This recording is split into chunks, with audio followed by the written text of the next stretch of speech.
گناہ ہے یہ انسان کو خدا سے جدا کرتا ہے، اور کس طرح سے گناہ کے وسیلہ سے ہم اپنی روحانی زندگی میں کمزور ہوتے چلے جاتے ہیں اور ہم خدا کے حضور سے کاٹ ڈالے جاتے ہیں۔ اور میں نے پچھلی بار جو کہ اس سیریز کا جو پہلا پیغام تھا، اس کے اندر میں نے گناہ کی 10 اقسام متعارف کروائیں، میں آپ سب کو بتانا چاہتا ہوں، اور اس میں سے ہم نے 4 اقسام جو تھیں اس کے بارے میں پچھلی بار سیکھا، اور آج ہم مزید 3 اقسام یعنی جو 3 مزید جو اقسام ہیں ان کے بارے میں ہم سیکھیں گے، اور پھر آنے والا جو ہفتہ ہوگا اس کے اندر ہم مزید 3 کے بارے میں سیکھیں گے۔ تو ٹوٹل 10 اقسام جو اس کی ہیں، اس میں سب سے پہلا جو گناہ ہے اس کو موروثی گناہ کہتے ہیں، یعنی اوریجنل سن، جس کو ایڈمک سن کہا جاتا ہے۔ دوسرے نمبر پر ہے پرسنل سن، یعنی جو ہم ذاتی گناہ کرتے ہیں۔ تیسرے نمبر پر ہے ان انٹینشنل سن، یعنی جو غیر ارادی سن ہوتے ہیں، گناہ ہوتے ہیں جس کو ہم نہیں جانتے کہ وہ گناہ ہے پر ہم پھر بھی وہ گناہ کرتے ہیں۔ اس کے بعد ہم نے دیکھا تھا چوتھے نمبر پر انٹینشنل سن، یعنی جو ہم جان بوجھ کر گناہ کرتے ہیں، جو ہمیں پتہ یہ غلط ہے اور ہم وہ گناہ کرتے ہیں۔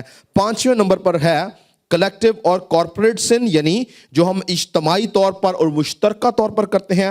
اس کے بعد 6 نمبر پر ہے جنریشنل سن، یعنی نسلی یا خاندانی گناہ۔ اس کے بعد ہے سن اگینسٹ گاڈ، یعنی خدا کے خلاف گناہ یا خدا کا گناہ۔ اور 8ویں نمبر پر ہے سیکرٹ سن، یعنی پوشیدہ گناہ جو صرف آپ جانتے ہیں اور خدا جانتا ہے۔ 9ویں نمبر پر تھا ترک کے گناہ، اور 10ویں اور آخری جو قسم ہے وہ ہے سماجی گناہ۔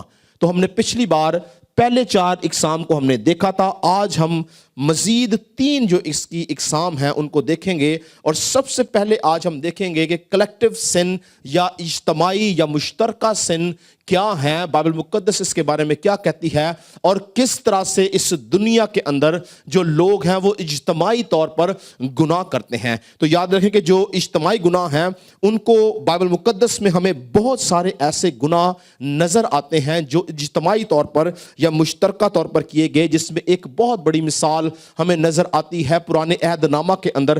قوم بنی اسرائیل جب ملک مصر سے نکلی اور بیابان کے رستے میں جا رہی تھی تو وہاں پر انہوں نے سونے کا بچڑا بنایا۔ یہ اجتماعی گناہ تھا، یعنی پوری قوم اس کے اندر شامل تھی، جتنے لیڈرز تھے وہ شامل تھے، اور انہوں نے مل کر ہارون کو فورس کیا، اور ہارون نے ان کے لیے سونے کا بچڑا بنایا، اور اس بات سے خدا جو تھا وہ ناراض ہوا۔ یہ گناہ جو تھا یہ کلیکٹیو سن یا مشترکہ گناہ تھا جو پوری قوم نے کیا۔ اس کے بعد ہم دیکھتے ہیں جو یونا کے دور کے اندر نینوا شہر کے لوگوں نے اجتماعی گناہ کیے، اور اس لیے خدا نے یونا کو بولا کہ وہ نینوا کو ہلاک کرے گا۔ پھر ہم دیکھتے ہیں سدوم اور امورا، ان 2 شہروں نے جو گناہ کیے، ان کی لکھا ان کی شرارت، ان کی بدی خدا تک پہنچی، یعنی کہ پورا کا پورے جو دونوں شہر تھے ان میں کوئی ایک راست باز نہیں تھا سوائے لوط کے۔ تو یہ مشترکہ طور پر یا اجتماعی طور پر یہ جو 2 شہر تھے یہ خدا کے خلاف گناہ کرتے تھے۔ اسی طرح سے آپ دیکھیں کہ خاندانوں کے اندر کچھ گناہ مشترکہ یا اجتماعی طور پر ہوتے ہیں۔ مثال کے طور پر آپ دیکھیں کچھ خاندانوں کے اندر جادوگری ہوتی ہے، وہ پورا خاندان جادوگری کرتا ہے، وہ مشترکہ گناہ ہے۔ آپ نے دیکھا ہوگا کہ پاکستان کے اندر اکثر ہمارے آباء و اجداد کوئی دیا جلایا کرتا تھا، اور اس کے مرنے کے بعد اس کا بیٹا دیا جلاتا، پھر اس کا بیٹا، پھر اس کا بیٹا، اور پورا خاندان وہ بت پرستی اور وہ جادوگری کرتا ہے۔ یہ اجتماعی گناہ ہے خدا کے خلاف۔ ایسے ہم بے شمار اگزامپلس دے سکتے ہیں جس کے اندر لوگ جو ہیں وہ اجتماعی طور پر یعنی پورا خاندان ایک ہی گناہ کر رہا ہوتا ہے، تو وہ مشترکہ یا اجتماعی گناہ مانے جاتے ہیں۔ اگر آپ دیکھیں مسیح خداوند کی جو مصلوبیت تھی، اس کی مصلوبیت جو تھی وہ اجتماعی گناہ تھا۔ قوم بنی اسرائیل نے مشترکہ ہو کر اجتماعی طور پر مسیح خداوند کو مصلوب کیا، اور جب پیلاطوس نے مسیح خداوند کو چھوڑنے کی کوشش کی تو لکھا ہے کہ وہ زور سے چلائے کہ اس کو مصلوب کر، یعنی مسیح خداوند کی جو مصلوبیت تھی یہ قوم بنی اسرائیل کا اجتماعی اور مشترکہ گناہ تھا، اور اس کے کانسیکوینسز کیا تھے ہم ابھی دیکھیں گے۔ نکالیں جی ذرا متی کی انجیل اس کا 27 باب, متی کی انجیل اس کا 27 باب, پڑھیں ذرا اس کی 15ویں آیت سے لے کے اس کی 25ویں آیت تک. میتھیو 27 15-25. اور حاکم کا دستور تھا کہ عید پر لوگوں کی خاطر ایک قیدی جسے وہ چاہتے تھے چھوڑ دیتا تھا. اس وقت برابا نام ان کا ایک مشہور قیدی تھا. پس جب وہ اکٹھے ہوئے تو پیلاطوس نے ان سے کہا, تم کسے چاہتے ہو کہ میں تمہاری خاطر چھوڑ دوں, برابا کو یا مسیح کو یا یسوع کو جو مسیح کہلاتا ہے؟ کیونکہ اسے معلوم تھا کہ انہوں نے اس کو حسد سے پکڑوایا ہے. اور جب وہ تخت عدالت پر بیٹھا تھا تو اس کی بیوی نے اسے کہلا بھیجا کہ تو اس راست باز سے کچھ کام نہ رکھ, کیونکہ میں نے آج خواب میں اس کے سبب سے بہت دکھ اٹھایا ہے. لیکن سردار کاہنوں اور بزرگوں نے لوگوں کو ابھارا کہ برابا کو مانگ لیں اور یسوع کو ہلاک کرائیں. حاکم نے ان سے کہا کہ ان دونوں میں سے کس کو چاہتے ہو کہ تمہاری خاطر چھوڑ دوں؟ انہوں نے کہا, برابا کو. پیلاطوس نے ان سے کہا, پھر یسوع کو جو مسیح کہلاتا ہے کیا کروں؟ سب نے کہا, وہ مصلوب ہو. اس نے کہا, کیوں؟ اس نے کیا برائی کی ہے؟ مگر وہ اور بھی چلا چلا کر کہنے لگے, وہ مصلوب ہو. جب پیلاطوس نے دیکھا کہ کچھ بن نہیں پڑتا بلکہ الٹا بلوا ہوا جاتا ہے, تو پانی لے کر لوگوں کے روبرو اپنے ہاتھ دھوئے اور کہا, میں اس راست باز کے خون سے بری ہوں, تم جانو. سب لوگوں نے جواب میں کہا, اس کا خون ہماری اور ہماری اولاد کی گردن پر.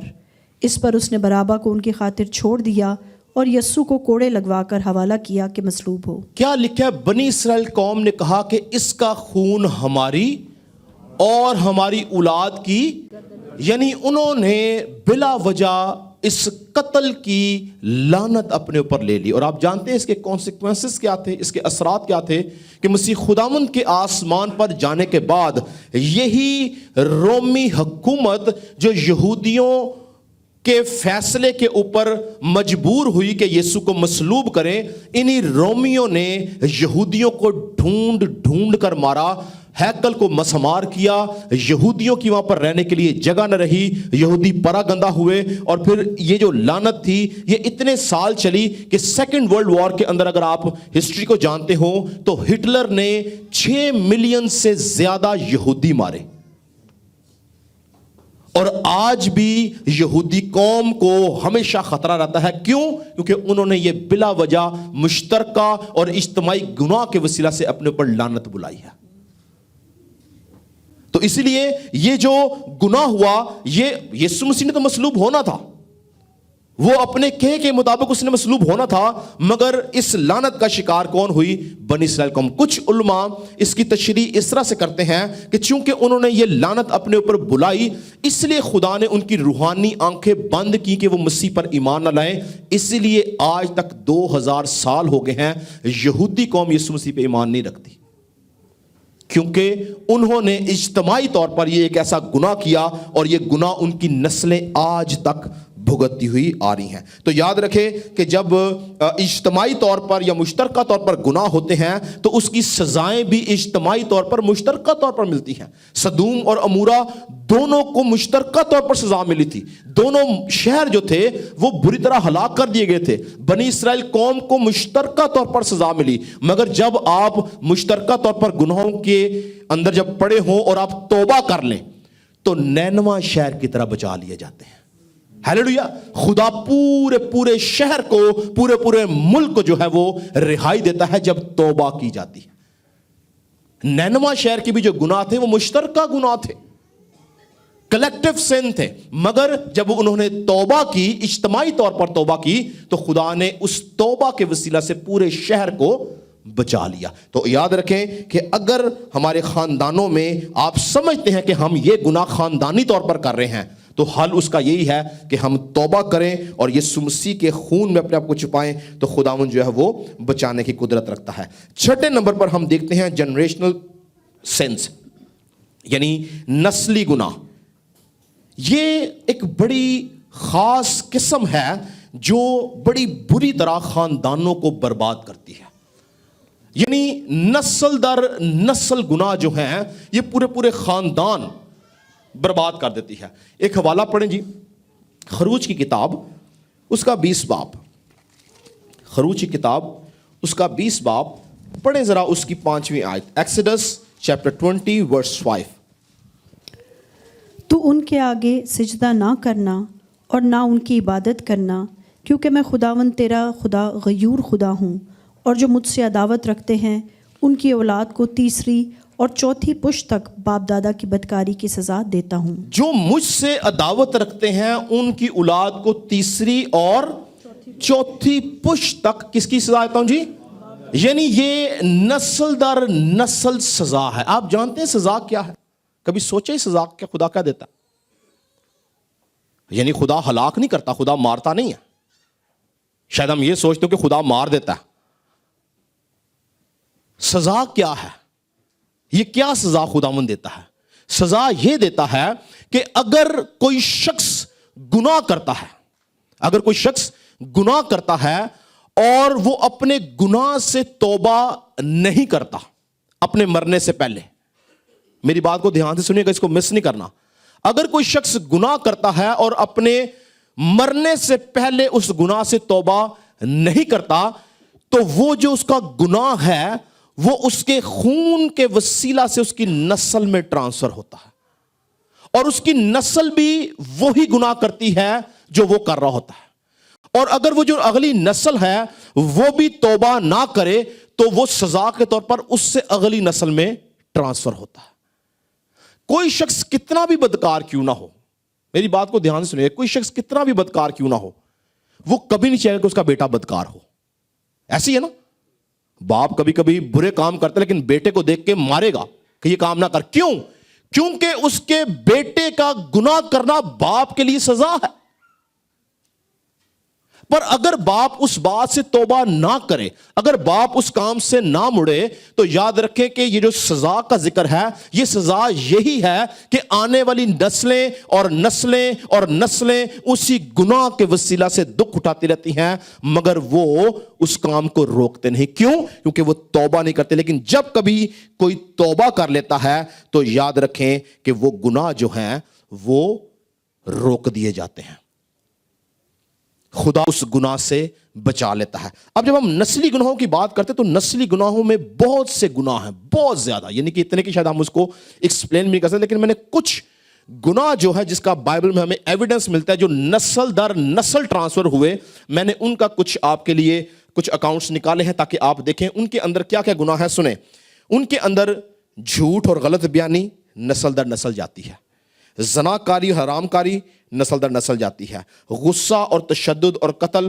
نسل در نسل جاتا ہے، غرور اور بغاوت نسل در نسل جاتی ہے۔ نکالے، آپ جانتے ہیں باپ ابراہیم جو ایمانداروں کا باپ ہے، اس کا صرف ایک ہی گناہ بائبل میں نظر آتا ہے، اور وہ گناہ پتہ کیا تھا؟ کہ اس نے جھوٹ بولا تھا۔ اور اس کا وہ گناہ جو اس نے جھوٹ بولا، اس نے جھوٹ پتہ کیا بولا تھا؟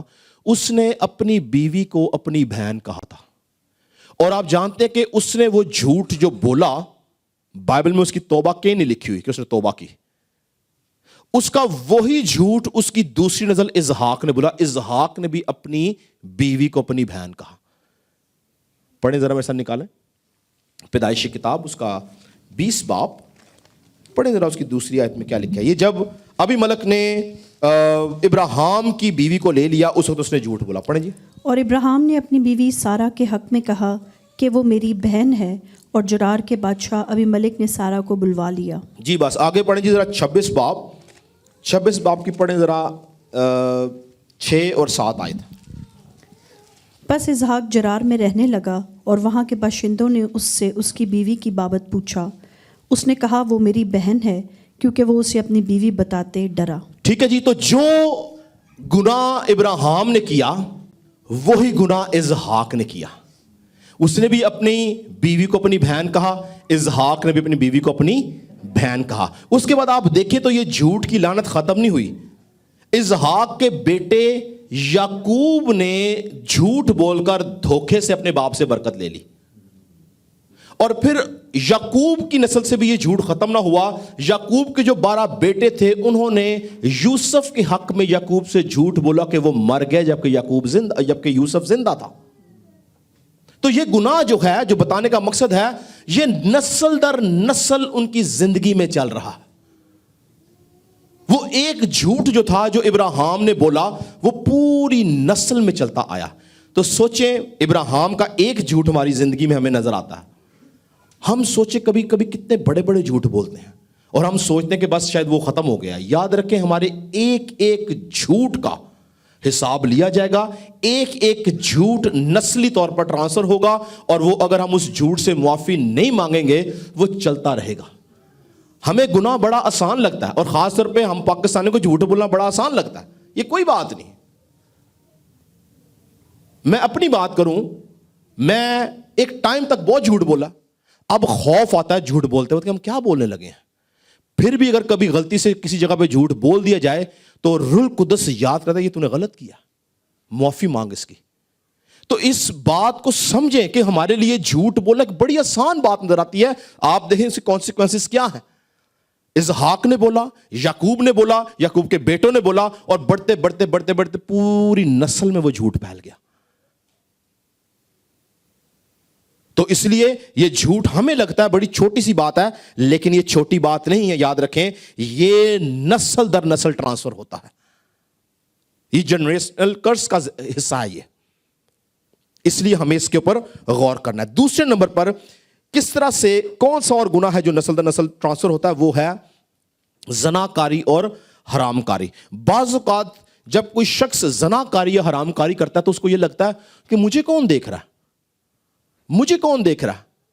لیکن یاد رکھیں اس کا یہ جو ایکٹ ہوتا ہے یہ کوئی دیکھ تو نہیں رہا, لیکن خدا دیکھ رہا ہوتا ہے اور اس کا وہ ایکٹ نسل در نسل جاتا ہے.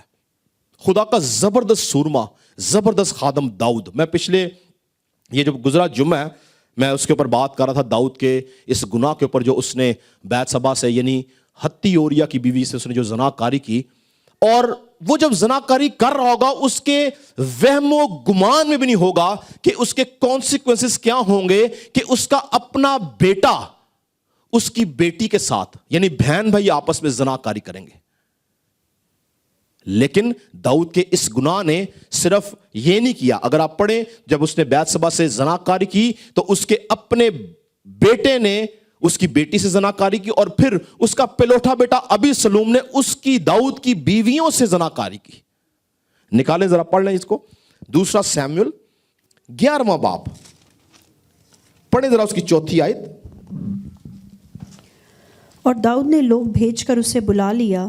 وہ اس کے پاس آئی اور اس نے اس سے صحبت کی کیونکہ وہ اپنی ناپاکی سے پاک ہو چکی تھی. 13ویں باب کی پہلی 2 آیات پڑھیں جی ذرا. 13ویں باب کی پہلی 2 آیات. اور اس کے بعد ایسا ہوا کہ داؤد کے بیٹے ابی سلوم کی ایک خوبصورت بہن تھی جس کا نام تمر تھا.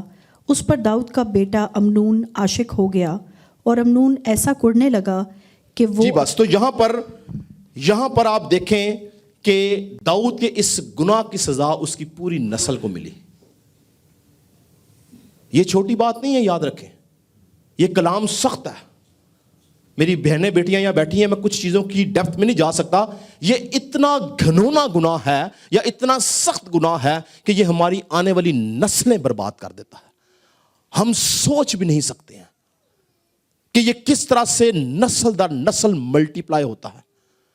اور اس سے گھنونا کام کیا ہوا کہ داؤد کا اپنا بیٹا ابی سلوم پلوٹا بیٹا اس نے داؤد کی بیویوں یعنی اپنی سوتیلی ماؤں سے اس نے زناکاری بدکاری کی. اور اس کے پیچھے صرف ریزن ایک تھی, داؤد کی بدکاری, داؤد کی زناکاری.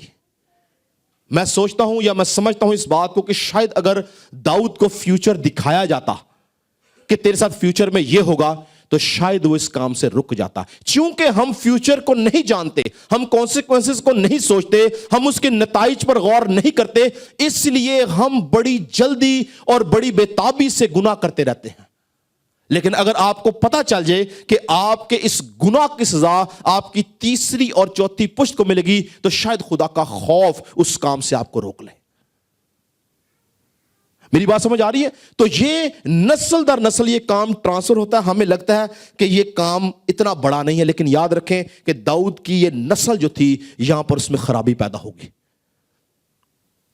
پھر اس سے آگے ہم دیکھیں تو ایک اور قسم گناہ کی کیا ہے جی. اس سے پہلے کہ ہم اگلی قسم دیکھیں ایک اور بات کو سمجھنا بڑا ضروری ہے کہ جب ہم اس گناہ کو کر رہے ہوتے ہیں، یاد رکھیں ہمیں ایک بات کو اپنے ذہن میں رکھنا ہے. ہم بعض اوقات کلام کی ان باتوں کو فرضی لیتے ہیں. ہم سمجھتے ہیں یہ باتیں لکھی ہیں، شاید یہ باتیں ایسے نہیں ہیں. لکھا ہے کہ خدا کا کلام سچا اور برحق ہے، یعنی جو کچھ اس میں لکھا ہے آسمان اور زمین ٹل جائیں گے لیکن خدا کے منہ کی باتیں نہ ٹلیں گی. جب آپ کلام پہ ایسے عمل کریں گے تو یاد رکھیں آپ کسی بھی طور سے آپ مشکل کا شکار نہیں ہوں گے. کیا لکھا ہے؟ جو کلام پر عمل کرے گا وہ بھلائی دیکھے گا. اگر آپ بھلائی دیکھنا چاہتے ہیں تو یاد رکھیں غلطی خطا ہوتی ہے، انسان تھے، ہم کمزور ہیں، ہم سے غلطی خطا ہوتی ہے، لیکن آپ غور کریں کہ آپ کیا غلطی خطا کر رہے ہیں. آپ کے اس گناہ کا، اس بدی کا کس طرح سے آپ کی زندگی پر، آپ کی اولاد کی زندگی پر کیا اثرات ہوں گے. تب آپ خوف پہ رہ کے خدا کی زندگی گزاریں گے، خدا کے ساتھ زندگی گزاریں گے اور ان گناہوں سے آپ بچے رہیں گے. پھر اگلی جو ایک قسم ہے وہ ہم دیکھتے ہیں غصہ اور تشدد. یہ ہم نسلی گناہ کی بات ہی کر رہے ہیں، ٹھیک ہے جی. نسلی گناہ میں ایک اور قسم آگے آتی ہے غصہ، تشدد، جس کے باعث قتل ہو جاتا ہے. تو بہت دفعہ فیملیز کے اندر غصہ اور تشدد ہوتا ہے، اور کلام مقدس کے اندر جو پہلا غصہ، پہلا تشدد نظر آتا ہے وہ آدم کے بیٹے قائن کے اوپر نظر آتا ہے. اور اس کا غصہ اور تشدد ایسا تھا کہ اس نے اپنے ہی سگے بھائی کو قتل کر دیا، یعنی قائن نے ہابل کا قتل کیا. اور یہ جو غصہ اور تشدد تھا یہ وہاں تک نہیں رکا بلکہ یہ اس کی نسل میں چلتا رہا. اور اگر آپ پیدائش کی کتاب اس کے 4 باب کو نکالیں، جینیسس 4، اس کی آپ پڑھیں جی ذرا 23 اور 24 آیت، تو یہاں پہ جو قائن کی نسل سے ایک شخص نے بھی وہی کام کیا جو قائن نے کیا تھا، یعنی اس نے بھی آگے قتل کیا. پڑھیں جی ذرا. اور لمک نے اپنی بیویوں سے کہا کہ اے ادا اور ضلع میری بات سنو. اے لمک کی بیویوں میرے سخن پر کان لگاؤ. میں نے ایک مرد کو جس نے مجھے زخمی کیا مار ڈالا، اور ایک جوان کو جس نے میرے چوٹ لگائی قتل کر ڈالا. ٹھیک ہے جی. تو یہاں پر جس طرح سے قائن نے قتل کیا ویسے ہی لمک نے بھی قتل کیا. کیا کہتا ہے؟ ایک شخص نے مجھے زخم لگا اور میں نے اس کو قتل کر ڈالا. تو یہ جو غصہ اور تشدد اور قتل تھا یہ نسل در نسل چلتا آ رہا تھا. آپ جانتے ہیں کہ پاکستان کی ایک بہت بڑی فیملی پولیٹیکل بیک گراؤنڈ کے ساتھ جو بھٹو کی فیملی ہے، ان میں کوئی بھی ایک شخص طبی موت نہیں مرتا. بھٹو پھانسی چڑھا، اس کا بیٹا مرتضی قتل ہوا، بے نظیر بھٹو قتل ہوئی. ایسے ہی ہے نا، ان کی پوری نسل جو تھی وہ قتل ہوئی ہے. ایسی بے شمار مثالیں بائبل مقدس میں نظر آئیں گی جو چونکہ لعنت چل رہی ہے وہ قتل پر قتل ہوتے جا رہے ہیں. لیکن یاد رکھیں اگر کوئی ایک شخص اٹھ جائے اور خدا کے حضور درخواست کرے اور ان گناہوں سے معافی مانگے تو خدا ان ساری لعنتوں کو موقوف کرتا ہے. ہلیلویا. خدا روکتا ہے، خدا آزاد کرتا ہے، کہ خدا جو ہے وہ آزادی کا خدا ہے. پھر ایک اور قسم اس کے اندر ہم دیکھتے ہیں نسلی گناہوں کے اندر، وہ ہے غرور اور بغاوت. تو بعض اوقات کچھ لوگ یا کچھ خاندان یا کچھ شخص جو ہوتے ہیں ان کے اندر غرور اور بغاوت کی اسپرٹ ہوتی ہے، اور جو اسپرٹ ہے غرور اور بغاوت کی وہ بھی نسل در نسل چلتی ہے. بائبل مقدس کے اندر ہمیں دانیل نبی کے صحیفے کے اندر ایک بادشاہ جس کا نام نبوکت نظر تھا وہ نظر آتا ہے. نبوکت نظر بادشاہ جو تھا وہ اس کے دل میں گمنڈ آیا اپنی قوت اور طاقت کو دیکھ کے، اور وہی گمنڈ اس کے بیٹے کے اندر ٹرانسفر ہوا. پڑھیں جی ذرا دانیل نبی کا صحیفہ 4 باب، ڈینیل 4 28 to 33، 28 سے 23 آیت تک پڑھیں، 33 تک پڑھیں ذرا جی. یہ سب کچھ نبوکت نظر بادشاہ پر گزرا. 1 سال کے بعد وہ بابل کے شاہی محل میں ٹہل رہا تھا.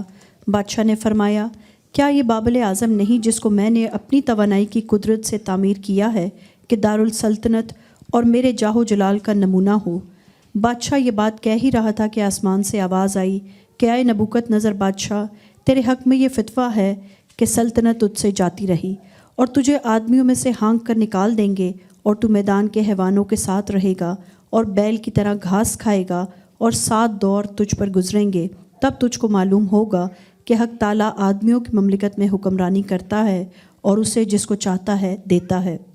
اسی وقت نبوکت نظر بادشاہ پر یہ بات پوری ہوئی، اور وہ آدمیوں میں سے نکالا گیا اور بیلوں کی طرح گھاس کھاتا رہا اور اس کا بدن آسمان کی شبنم سے تر ہوا، یہاں تک کہ اس کے بال عقاب کے پروں کی مانند اور اس کے ناخن پرندوں کے چنگل کی مانند بڑھ گئے۔ جی 5ویں باب کی پڑھیں، پہلی 8 آیات پڑھیں، کیا لکھا ہے؟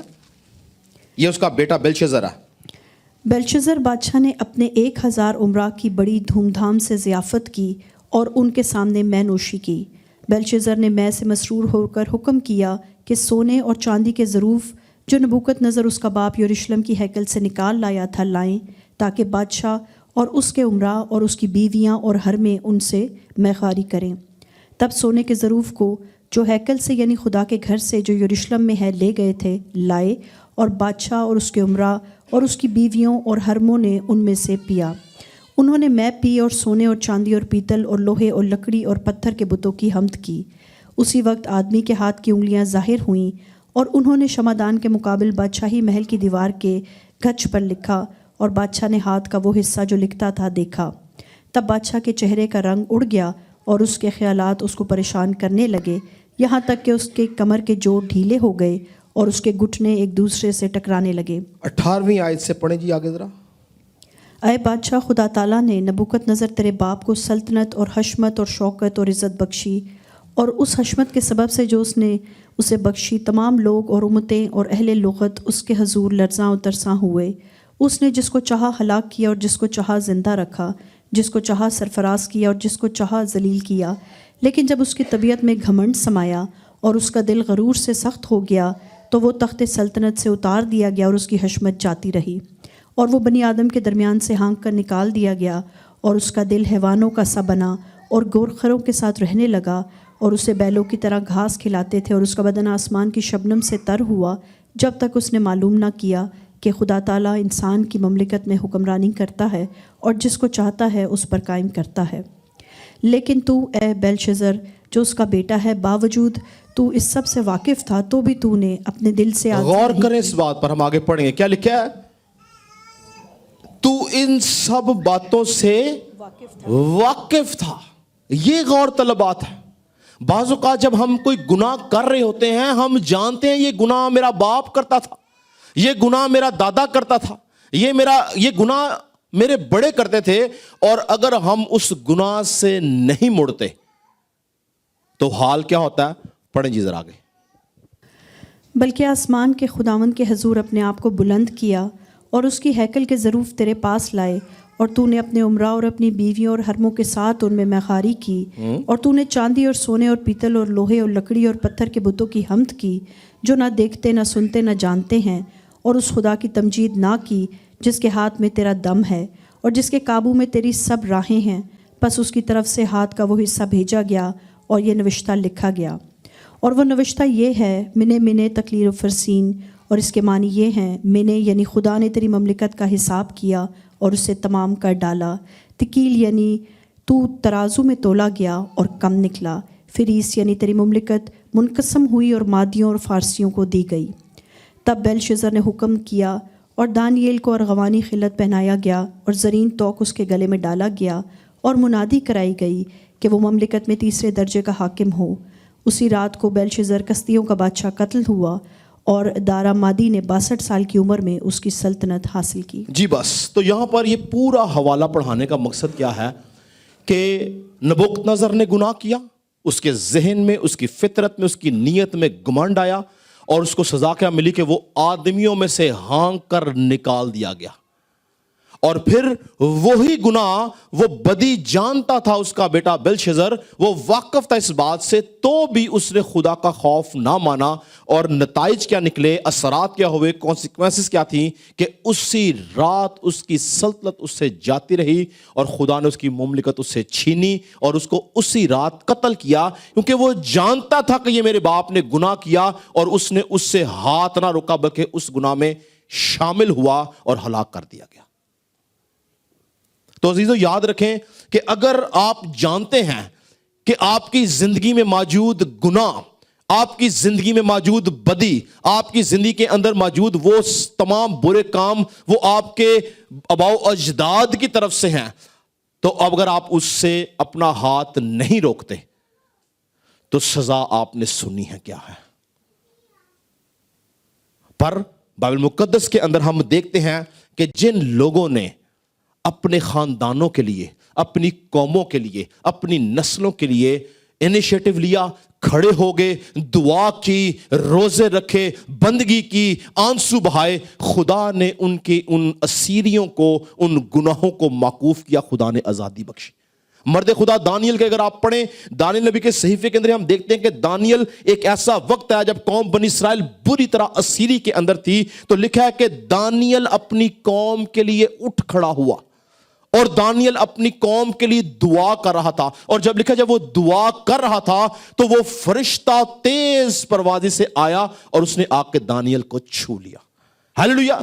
کیا میں اور آپ دانیل کی طرح اپنے خاندان، اپنے آباء و اجداد، اپنے بہنوں بھائیوں، اپنے بزرگوں کے لیے ہم کھڑے ہو سکتے ہیں کہ جو گناہ انہوں نے کیے، خداوند ان کی اسیری کو معکوف کر، خداوند اس لعنت کو ختم کر؟ جب ہم دانیل کی طرح کھڑے ہوتے ہیں، یاد رکھیں یسوع مسیح ہمیں آزاد کرنے کی قدرت رکھتا ہے۔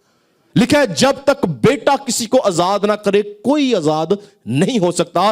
دانیل کے پاس یسوع نہیں تھا، دانیل کے پاس یہ خون نہیں تھا، دانیل کے پاس صلیب نہیں تھی۔ میرے اور آپ کے پاس یسوع مسیح کی صلیب ہے جو ہمیں ہر طرح کی ناراستی سے پاک کرتی ہے۔ لکھا کہ وہ صلیب پر جب لٹکا، اس نے ہماری ساری لعنتیں اپنے اوپر لے لی ہیں۔ جب ہم ایمان کے ساتھ دانیل کی طرح کھڑے ہو جاتے ہیں، جب ہم ایمان کے ساتھ اپنے بزرگوں کے لیے کھڑے ہو جاتے ہیں، جب ہم ایمان کے ساتھ ان نسلی گناہوں کے خلاف کھڑے ہو جاتے ہیں، تو خدا آزاد کرنے کی قدرت رکھتا ہے۔ یاد رکھیں کہ یہ نسلی گناہوں کے اندر بہت سے گناہ ہیں، جھوٹ ہے، نفرت ہے، دھوکے بازی ہے، لالچ ہے، حسد ہے، بری باتیں ہیں، حرام کاری ہے، زنا کاری ہے، بدکاری ہے، ایسی بے شمار باتیں ہیں جو زندگی میں نسل در نسل چلتی ہیں، اور جب ہم ان کو نہیں روکتے تو یاد رکھیں کہ ہم سزا پاتے ہیں۔ آپ جانتے ہیں کہ جو گناہ ہے، میری بات دھیان سے سنیے گا، جو گناہ ہے وہ ابلیس کے ساتھ ایک لیگل کانٹریکٹ ہے کہ وہ آپ کی نسل کو برباد کرے۔ اس بات پر غور کریں، سوچیں اس بات پر۔ جب آپ ایک گھر لیتے ہیں تو آپ ایک کانٹریکٹ کرتے ہیں کہ یہ 1 سال کا میرا کانٹریکٹ ہے، 1 سال میں اس گھر میں رہوں گا، ایسے ہی ہے نا؟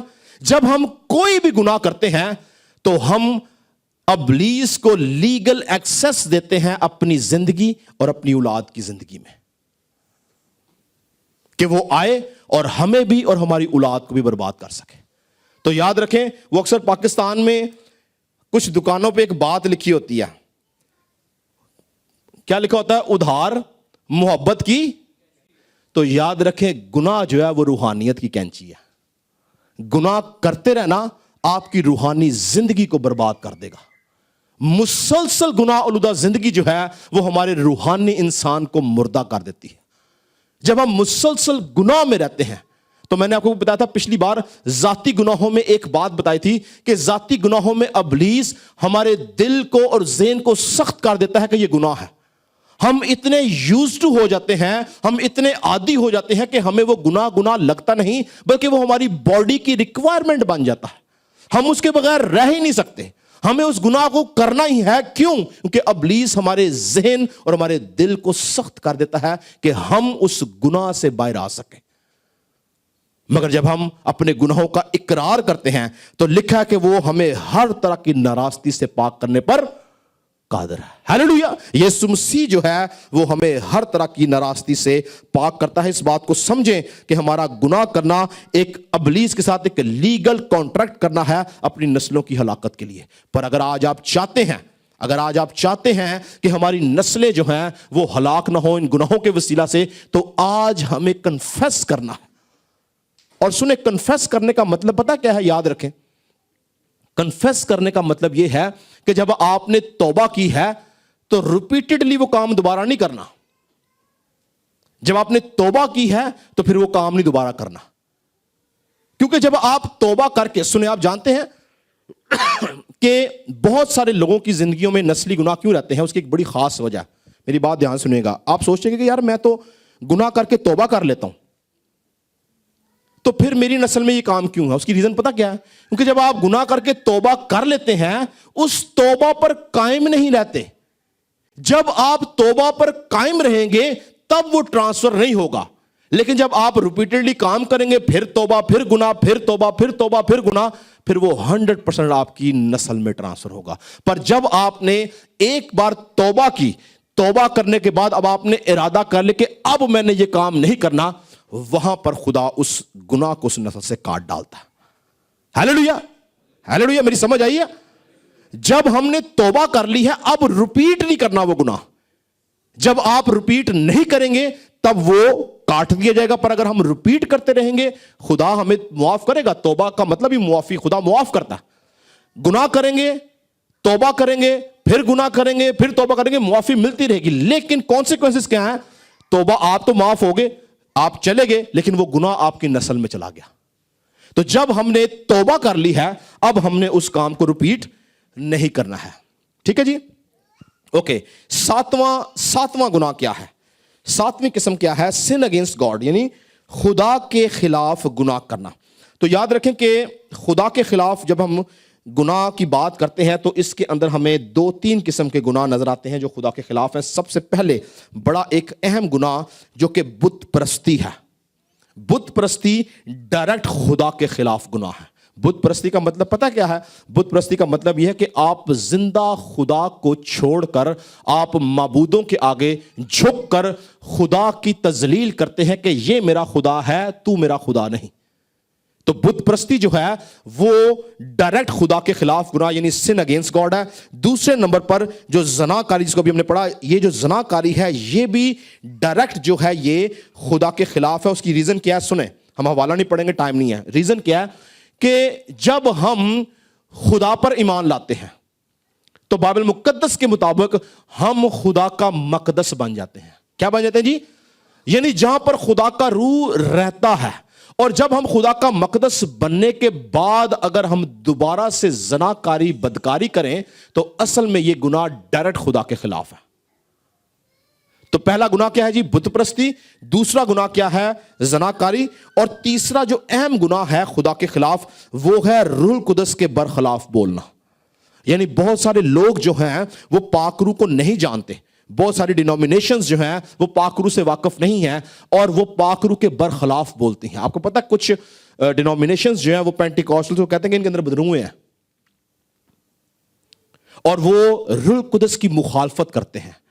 اور آپ جانتے ہیں کہ یسوع مسیح نے بولا کہ ہر ایک گناہ معاف ہوگا. ایون اگر تم ابن آدم کے خلاف بولو گے وہ بھی معاف ہوگا، پر جو کوئی روح القدس کے خلاف بولے گا وہ گناہ معاف نہیں ہوگا. پڑھ لیں ذرا اس کو، متی کی انجیل اس کا 12واں باب، اور پڑھیں ذرا اس کی 30 اور 32 آیت.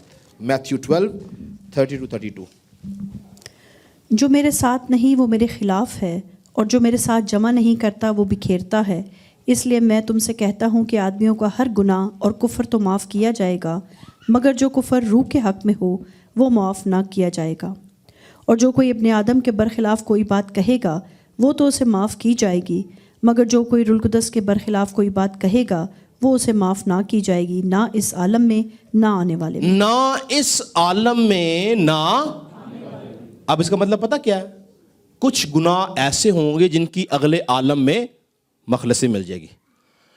وہ ایک علیحدہ چیپٹر میں اس کو چھیڑوں گا نہیں کہ کون سے گناہ ہے جس کی نیکسٹ ریلم میں ہمیں معافی مل جائے گی. لیکن یہ ایک ایسا گناہ کہا گیا ہے جس کی لکھا ہے نہ اس عالم میں اس کی معافی ہے نہ آنے والے عالم میں. یعنی روحانی، یعنی مرنے کے بعد بھی. جب یاد رکھیں جب ایماندار مریں گے نا تو کوئی بھی ایماندار ایسا نہیں جو بے گناہ مرے گا. غلطی، خطا، کمزوری رہتی ہے مسیح یسوع کو چھوڑ کر. انسان غلطی، خطا، کمزوری میں ہی مرے گا، لیکن خدا کا اپنا پیرامیٹر ہے، وہ معاف کرے گا کچھ چیزوں کو. لیکن یہ ایک ایسا گناہ ہے کہ نہ اس عالم میں نہ آنے والے عالم میں اس کی معافی ہے. اسی لیے میری آپ سے ہمبل ریکویسٹ ہے، جو میرا پیغام سن رہے ہیں دوسروں کو بھی بتائیں کہ کبھی روح القدس کے خلاف، اگر آپ نہیں جانتے تو خاموش رہیں. اگر آپ کو نہیں پتہ یا تجربہ نہیں، خاموش رہیں. آپ اس کے برخلاف مت بولیں. کیوں؟ کیونکہ آپ نہیں جانتے ہیں. خدا یسوع مسیح، آپ کو پتہ جب مینیفیسٹیشنز ہوتی تھیں اور خدا یسوع مسیح لوگوں کو آزاد کرتا تھا تو یہودی قوم یہ کہتی تھی کہ یہ بدروحوں کی مدد سے یہ کام کرتا ہے. اس بات پر مسیح خداوند نے یہ بات بولی تھی. نکالیں ذرا مرکز کی انجیل اس کا 3 باب. اور آج بھی آپ کو پتا ہے کچھ ڈینومینیشنز یہی بات ریپیٹ کرتی ہیں. مرکز 3:28 سے 30 پڑھیں کیا لکھا ہے. میں تم سے سچ کہتا ہوں کہ بنی آدم کے سب گناہ اور جتنا کفر وہ بکتے ہیں معاف کیا جائے گا، لیکن جو کوئی روح القدس کے حق میں کفر بکے وہ اب تک معافی نہ پائے گا بلکہ ابدی گناہ کا قصوروار ہے، کیونکہ وہ کہتے تھے کہ اس میں ناپاک روح ہے. کیونکہ وہ کہتے تھے اس میں، یعنی خداوند یسوع مسیح تو روح القدس کی قوت سے وہ سارے لوگوں کو آزاد کرتا، شفا دیتا، کہتے ہیں اس میں ناپاک روح ہے. اور آج بھی یہ بات میں نے اپنے کانوں سے سنی ہے، یہ بات کہ لوگ کہتے ہیں یہ جو پینٹیکوسٹل ان کے اندر چیزیں ہیں، یہ جو غیر زبانیں بولتے ہیں، یہ بدروئے ہیں، بغیر جانے کہ وہ خدا کے روح کی رہنمائی سے، روح القدس سے مامور ہو کر غیر زبان بولتے ہیں، یا وہ روح کی ہدایت سے یہ سارے کام کرتے ہیں. اور یسوع مسیح کے دور میں بھی کہتے ہیں کہ اس میں بدرو ہے. آج بھی یہ بات کہی جاتی ہے. اس لیے یاد رکھیں کہ یہ جو گناہ ہے جو خدا کے خلاف ہے، اگر اس گناہ کو کریں گے تو اس کی معافی کسی طور سے نہیں ہے. اسی لیے اس گناہ سے بچنے کی ضرورت ہے. تو لہٰذا میں آخری بات آگے ختم کروں گا، ہمارا ٹائم ختم ہوا. ہم اگلے ہفتے پھر دیکھیں گے نسلی گناہ کے، جو اس سے پیچھے والا تھا نسلی گناہ کے اثرات میں کچھ بتانا چاہتا ہوں جو آپ اس دھیان سے سنیے. اس کے بعد ہم ختم کریں گے. نسلی گناہ کے اثرات کے اندر کیا ہے، دھیان سے سنیے. اس نسلی گناہوں کے وسیلہ سے نسل کے اندر، بچوں کے اندر بیماری آتی ہے، ازدواجی زندگی میں مشکلات آتی ہیں، یعنی ازدواجی زندگی متاثر ہوتی ہے، شادی شدہ زندگی متاثر ہوتی ہے، مالی بحران آتا ہے، یہ ریسرچ ہے. غربت آتی ہے، اسپرچولی لوگ سٹرگل کرتے ہیں.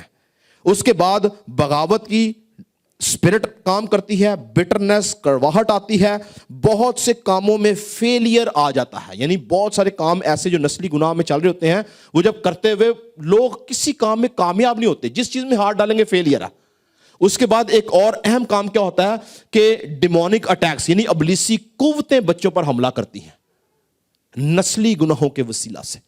ٹھیک ہے. اس کے بعد کسی بھی طور سے کچھ لوگ پراسپر نہیں ہوتے ہیں. تو یہ سارے اثرات، یہ سارے کانسیکوینسز جو ہیں یہ نسلی گناہوں کے ہیں. اور جو خدا کے خلاف گناہ ہیں اس کے کانسیکوینسز کلیئر ہیں کہ اس میں جو آخری گناہ ہے اس کی معافی ہی نہیں ہے. تو عزیزو یاد رکھیں، یہ ساری باتیں بتانے کا مقصد کیا ہے کہ ہم گناہ کو سمجھیں اور گناہ کے خلاف جنگ کریں. کیونکہ اگر ہم گناہ کو سمجھیں گے نہیں، کسی بات کی آپ کو انڈرسٹینڈنگ نہ ہو، تو آپ وہ کام کرتے رہتے ہیں. لیکن جب آپ کو سمجھ آ گئی ہے، جب آپ کو سمجھ آ گئی کہ یہ کام گناہ ہے، یہ کام نسلی گناہ ہے، یہ کام اجتماعی گناہ ہے، یہ کام خدا کے خلاف گناہ ہے، اور پھر اگر آپ اس کو ریپیٹڈلی کرتے ہیں تو یاد رکھیں ہم سزا پائیں گے. آج ضرورت اس بات کی ہے کہ ہم غور کریں اپنی زندگیوں پر. آئیں ہم اپنے قدموں پہ کھڑے ہوں گے. میں آپ سب کے لیے دعا کرنا چاہتا ہوں، اور میں چاہتا ہوں کہ آج ہم سب 2 منٹ کی صرف دعا کریں گے، اور ہر ایک شخص اپنے لیے اور اپنے بچوں کے لیے، ہمارے آباء و اجداد نے جو کیا ان کو چھوڑ دیں، شاید وہ اس دنیا میں نہیں ہے، لیکن اپنے لیے اور اپنے بچوں کے لیے ہم معافی مانگیں گے اپنے ان نسلی گناہوں سے جو ہماری زندگی میں ہیں، اور بولیں گے خداوند تو جو ہے وہ میری مدد کر تاکہ میں اس نسلی لعنت سے چھڑایا جاؤں، اور اے خداوند تیرا ہاتھ میرے پر ہو.